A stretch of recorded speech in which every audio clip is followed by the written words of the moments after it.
میں آگے بڑھا اور اس کمرے کا دروازہ کھولا۔ میں دروازہ کھولتے ہی زمین پر جا گرا اور وہ میری طرف بڑھی اور مجھے سنبھالنے لگی کہ میں نے اس کا ہاتھ جھڑک دیا۔ وہ روحانسی سی ہو کر میرا منہ دیکھنے لگی۔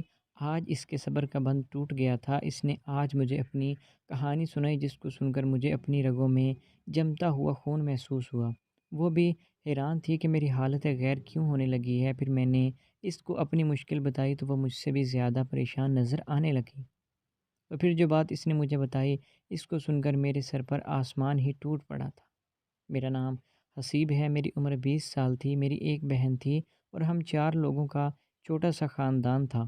میرے بابا ڈاکٹر تھے، ہم دونوں بہن بھائی یونیورسٹی میں پڑھتے تھے اور میری زندگی میں سب کچھ ٹھیک تھا جب مجھے ایک ماہ رو نامی لڑکی سے پیار ہو گیا۔ وہ بھی میری یونیورسٹی میں پڑھتی تھی اور بھلا کی حسین تھی۔ وہ بھی مجھ میں دلچسپی لینے لگی تھی۔ پہلے ہماری دوستی ہوئی اور پھر وہ دوستی محبت میں بدل گئی۔ ہم دونوں ساتھ تھے، خوش تھے۔ میں اس کا ہر طرح سے خیال رکھتا تھا، اس کی ہر بات پوری کرتا تھا۔ مجھے ڈر ہمیشہ لگا رہتا تھا کہ کہیں ہم جدا نہ ہو جائیں۔ اس لیے میں نے اس سے بات کی تھی کہ ہم گھر والوں سے بات کرتے ہیں اور اگر ابھی کے لیے ہمارا نکاح ہو جائے تو مناسب رہے گا۔ شادی ہم میری نوکری لگنے کے بعد کر لیں گے۔ میری یہ بات کرنے کی دیر تھی کہ مجھ سے کچھ کھچی کھچی سی رہنے لگی۔ کبھی وہ میری کال کا جواب نہیں دیتی تھی تو کبھی میسیج کا۔ کہتی تھی کہ وہ مصروف ہے۔ ایک دن میں نے اس سے سیدھی بات کی کہ وہ میرے بارے میں اپنے گھر والوں سے کب بات کرے گی، کیونکہ میں تو اس کے بارے میں بات کر چکا تھا اور میری فیملی کو کوئی مسئلہ بھی نہیں تھا۔ اس نے اس بات میں بھی پہلے آناکانی کی، پھر کہنے لگی کہ ہم اپنی ذات سے باہر شادی نہیں کر سکتے، میرے گھر والے مجھے مار دیں گے، پر کبھی میری شادی تم سے نہیں کروائیں گے۔ میں حیران رہ گیا تھا کہ اس کو پہلے یہ بات نہیں پتہ تھی۔ میں غصہ ہو گیا۔ میرا غصہ کرنا جائز تھا، پر وہ تو بدک گئی تھی۔ اس دن مجھے اس کا اصل روپ نظر آ گیا تھا۔ میں تو کبھی تم سے شادی کرنا ہی نہیں چاہتی تھی۔ آخر ابھی میری عمر ہی کیا ہے کہ میں شادی کر لوں اور پھر 1 سال میں ہی ماں بن جاؤں۔ تم کو اگر شادی کرنے کا اتنا شوق ہے تو کوئی مڈل کلاس لڑکی تلاش کر لو جن کی زندگی کا مقصد شادی کرنا ہی ہوتا ہے۔ ہم تو صرف اچھے دوست تھے، اس لیے اتنی آسانی سے میرا دل توڑ ڈالا۔ میں اس دن بہت غصے میں تھا، مر جانا چاہتا تھا۔ رات کا وقت تھا، میں اپنی کار میں بہت سپیڈ سے جا رہا تھا۔ مجھے نہیں پتہ لگا کہ میں کہاں جا رہا ہوں، پر میں کافی دور آ گیا تھا کہ اچانک میں نے کار روک دی۔ میں باہر آیا اور اندھیرے کا فائدہ اٹھاتے ہوئے رونے لگا جب ایک لڑکی میری سمت میں بھاگتی ہوئی آئی اور آ کر مجھ سے ٹکرا گئی۔ اس نے ایک کالی چادر سے اپنا وجود اور چہرہ چھپا رکھا تھا۔ وہ بہت ہی ڈری ہوئی تھی اور بری طرح سے کانپ رہی تھی۔ مجھے بچا لیں، خدا کے لیے مجھے بچا لیں، چلیں یہاں سے جلدی، وہ ایک سانس میں بولی۔ میں نے اس کی بات پر توجہ نہیں دی اور وہ بار بار مدد مانگنے لگی تھی، پر میں ایسے پیش آ رہا تھا جیسے وہ وہاں کھڑی ہی نہیں ہو۔ وہ بار بار پیچھے دیکھتی تھی۔ میں اپنی کار کی طرف بڑھا اور اس کو لگا تھا کہ میں اس کی طرف کا دروازہ کھولوں گا، پر میں نے ایسا نہیں کیا۔ وہ دروازے کے شیشے پر دستک دینے لگی، شاید وہ رو بھی رہی تھی۔ میں جانے اس وقت کس دماغی حالت میں تھا۔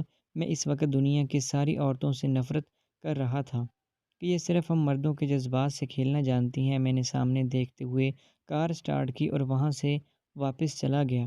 میں نے اپنے دکھ کو دل پر ہی لے لیا تھا۔ میں نے ماہ رخ سے سچی محبت کی تھی، پر وہ میرے لیے سنجیدہ نہیں تھی۔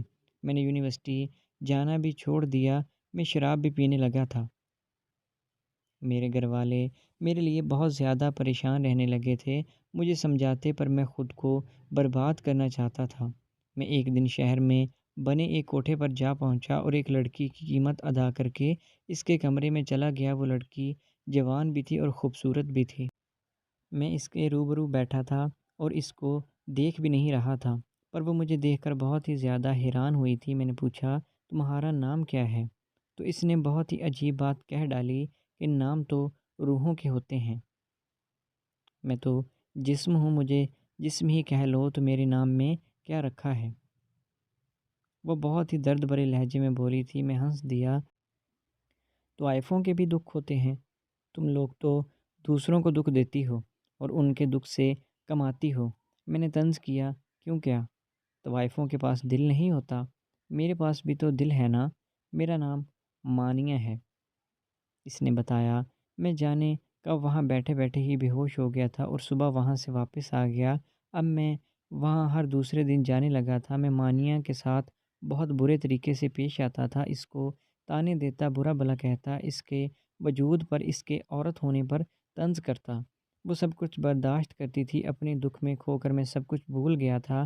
ایک دن میں نے اپنی ماں کو کہتے ہوئے سنا تھا کہ میری بہن تحریم رات کو گھر دیر سے آئی تھی اور کہہ رہی تھی کہ کسی سہیلی کے گھر پر تھی، پڑھائی کر رہی تھی۔ میری ماں کا کہنا تھا کہ وجہ جو بھی ہو اتنی دیر سے گھر آنا ٹھیک نہیں ہے۔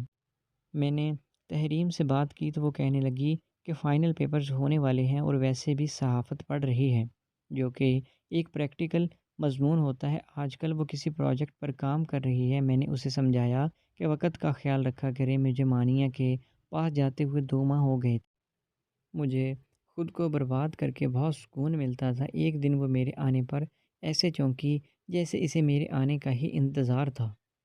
وہ بہت بے چین لگ رہی تھی، کہنے لگی کہ اس کو کوئی ضروری بات کرنی ہے۔ میں آج نشے میں نہیں تھا پر ہمیشہ کی طرح غصے میں تھا۔ میں ماں بننے والی ہوں۔ وہ بہت پریشان تھی، تو میں حیران ہوا کہ وہ یہ بات مجھے کیوں بتا رہی ہے۔ اس نے 2 پل مجھے دیکھا۔ تمہیں اس لیے بتا رہی ہوں کہ یہ تمہارا بچہ ہے اور میں اس کو رکھنا چاہتی ہوں۔ وہ بہت ہی سنجیدہ تھی۔ پہلے تو میں ہنسا اور پھر اس کو ایک تھپڑ رسید کر دیا۔ وہ پلٹ کر مجھے حیرانگی سے دیکھنے لگی۔ دکھا دی نا اپنی اوقات، تم طوائف کہیں کی آ گئی ہو، اپنے ہتھ کنڈوں پر مجھے لوٹنا چاہتی ہو۔ یہ میرا بچہ نہیں ہے۔ مجھے کیا پتہ یہ میرا بچہ ہے یا نہیں، اور میرا بچہ ایک طوائف کی کوکھ میں، تو میں اس کو پیدا ہونے سے پہلے ہی مار ڈالنا مناسب سمجھوں گا۔ میں نے غصے سے چلا کر کہا۔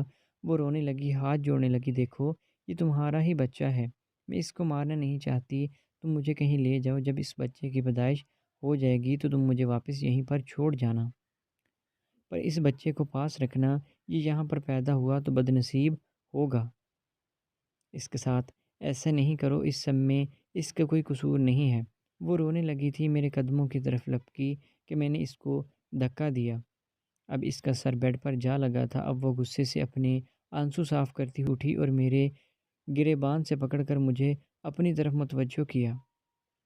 یہ تم دن رات مجھے طوائف ہونے کا طعنہ دیتے ہو، بار بار مجھے طوائف طوائف کہتے ہو۔ آج یہ جان لو کہ مجھے طوائف بنانے والے تم ہو۔ وہ چلائی اور میں اس کی بات سن کر حیران رہ گیا تھا کہ میں کیسے ہو سکتا ہوں اسے طوائف بنانے والا۔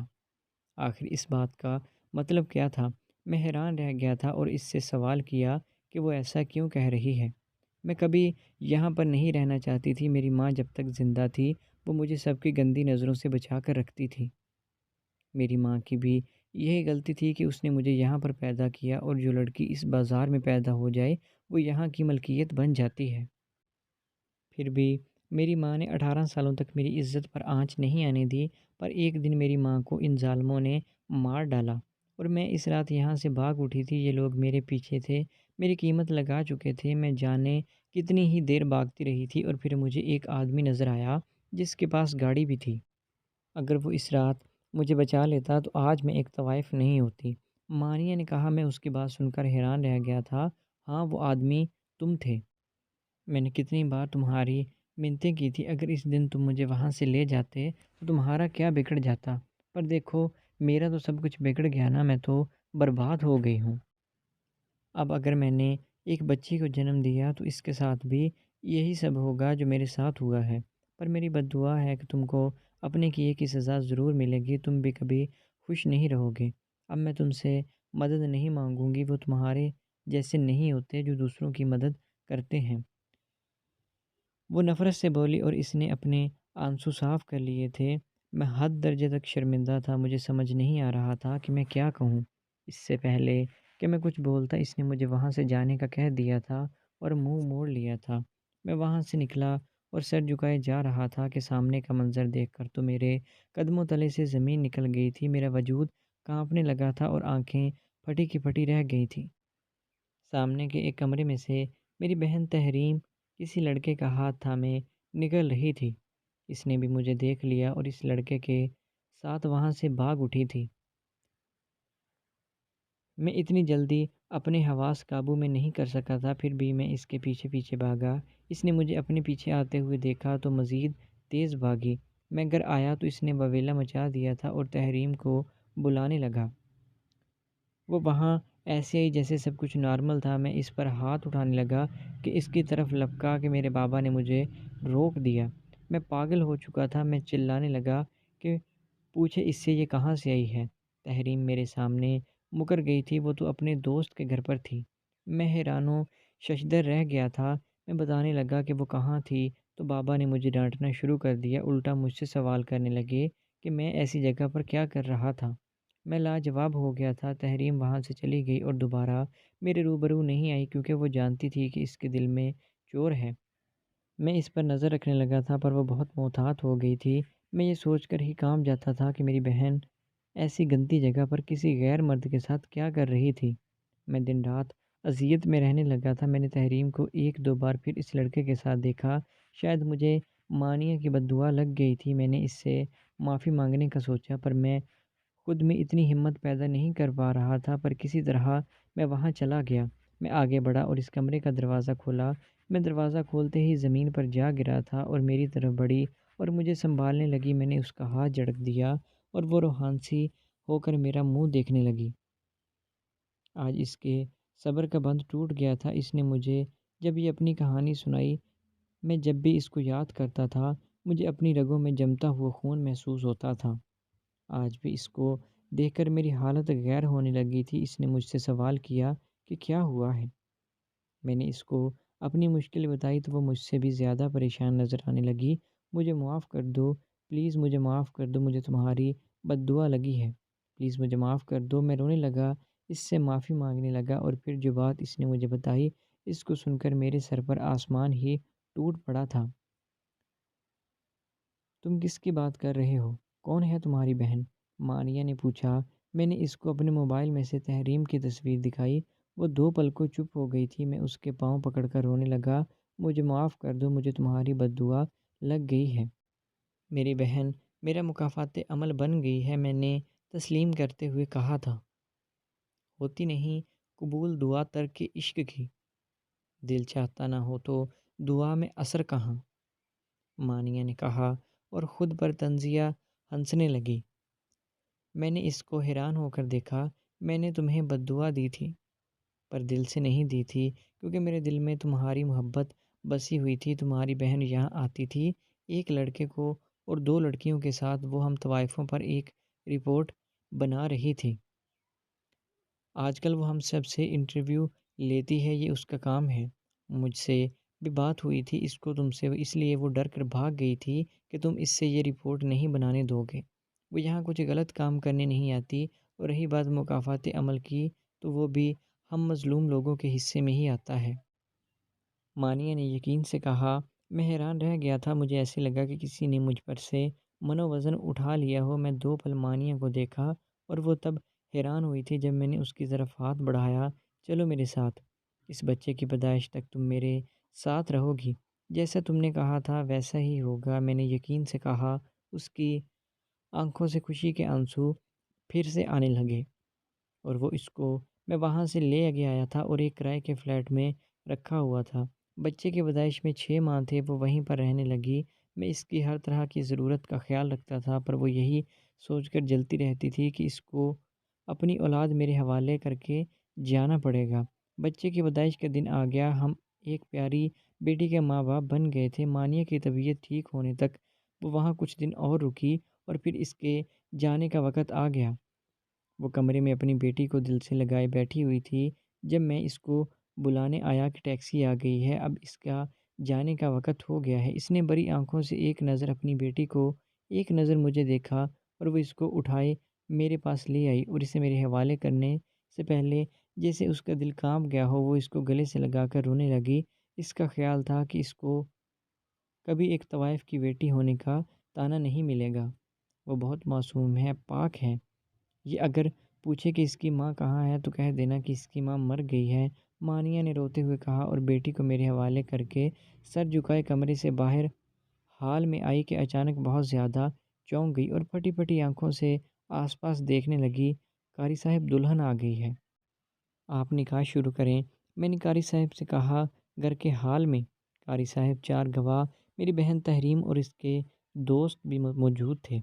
تحریم نے مجھ سے بچی کو لیا اور میں نے مانیہ پر ایک خوبصورت سرخ چادر اڑائی، گویا آج اس پر عزت کی چادر رکھی گئی تھی اور اسے اپنی حفاظت میں لے لیا۔ اس کی آنکھوں سے تشکر کے آنسو بہنے لگے۔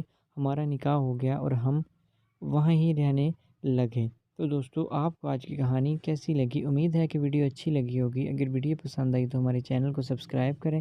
ملتے ہیں نیکسٹ ویڈیو میں، تب تک کے لیے اللہ حافظ۔